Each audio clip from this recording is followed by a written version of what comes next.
En parlant de la sécurité, sachez qu'en Ituri, l'appel à la cessation des hostilités a été lancé aux groupes armés locaux et étrangers par le gouvernement militaire de cette province lors du Conseil provincial de sécurité. Le lieutenant-général Kanchama invite aussi tous les éléments FARDC et policiers à la discipline et au respect des lois établies au pays.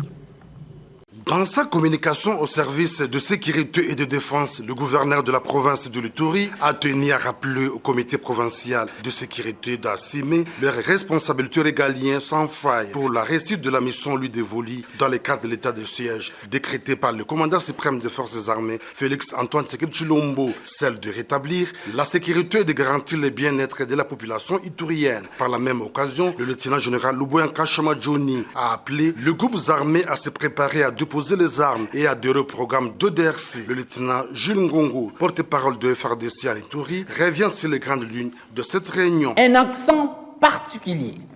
a été mis sur la lutte contre la criminalité urbaine et rurale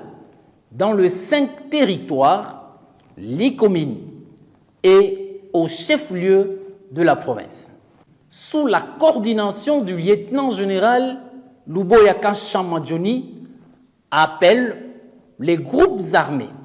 à se préparer à déposer les armes. Signalons qu'au cours de cette réunion, l'état de lieu de la province a été présenté tour à tour par les différents services de défense et de sécurité de la justice militaire et civile, ainsi que les maires de la ville de Bunia, dont la situation générale demeure sous contrôle des forces armées.